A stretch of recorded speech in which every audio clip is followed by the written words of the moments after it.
O que é o mal? Onde ele habita? E qual o limite de seu poder sobre uma vida humana? Na Bíblia, encontramos uma história que responde a essas perguntas de forma assustadora e definitiva. Não é uma parábola, é um relato. A história de um homem que não estava apenas doente ou louco.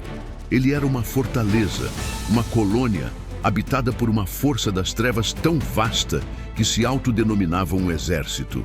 Ele vivia nos cemitérios, quebrava correntes com as próprias mãos e gritava em tormento dia e noite.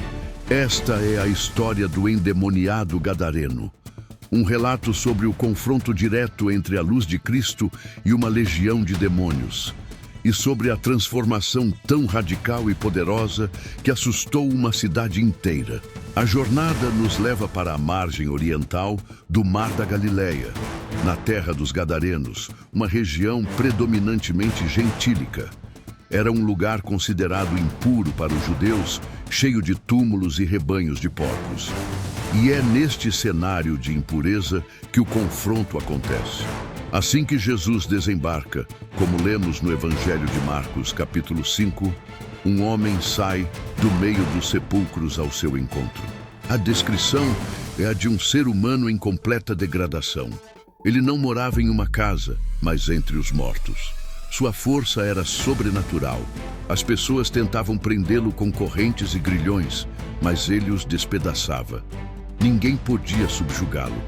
Ele vagava noite e dia pelos montes e pelos sepulcros, gritando e ferindo-se com pedras. Ele era a imagem do tormento absoluto, um homem cuja identidade havia sido roubada e substituída pelo caos.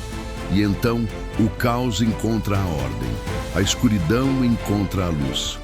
Ao ver Jesus de longe, algo extraordinário acontece. O homem corre e se prostra diante dele, mas a voz que sai de sua boca não é a sua. São os demônios que gritam, reconhecendo a autoridade divina instantaneamente. Que queres comigo, Jesus, Filho do Deus Altíssimo? Rogo-te por Deus que não me atormentes. Eles, que atormentavam aquele homem, agora se sentiam atormentados pela simples presença de Cristo. A autoridade de Jesus não precisou ser anunciada. Ela foi imediatamente reconhecida pelo mundo espiritual. É neste momento que a história toma um rumo ainda mais sombrio. Jesus pergunta ao Espírito: qual é o teu nome? A resposta é uma das mais arrepiantes de toda a Escritura. A voz responde: meu nome é Legião, porque somos muitos. Para entender o peso disso, precisamos lembrar que uma legião romana era composta por até 6.000 soldados. Aquele homem não estava possuído por 1, 2 ou 10 demônios. Ele era o anfitrião de um exército inteiro. Sua mente, seu corpo e sua vontade eram um campo de batalha ocupado por uma força esmagadora. Os demônios, sabendo que sua expulsão era inevitável, fazem um pedido estranho. Eles imploram a Jesus que não os envie para fora daquela região, para o abismo, mas que lhes permita entrar em uma grande manada de porcos que pastava ali perto. Jesus, em um ato de soberania, lhes dá permissão. O que acontece a seguir é uma demonstração visível e aterrorizante do poder que acabara de ser expulso. Os espíritos imundos entram nos porcos e a manada inteira, com cerca de 2.000 animais, se precipita desfiladeiro abaixo, em direção ao mar, e se afoga. A destruição que habitava naquele homem agora se manifestava fisicamente. Os cuidadores dos porcos fogem apavorados e contam o ocorrido na cidade. As pessoas vêm correndo para ver o que aconteceu e encontram uma cena que as choca ainda mais do que a manada de porcos morta. Eles veem o homem que antes era o terror da região, agora sentado aos pés de Jesus, vestido e em seu perfeito juízo. A transformação era total e inegável, mas a reação das pessoas é um dos pontos mais intrigantes da história.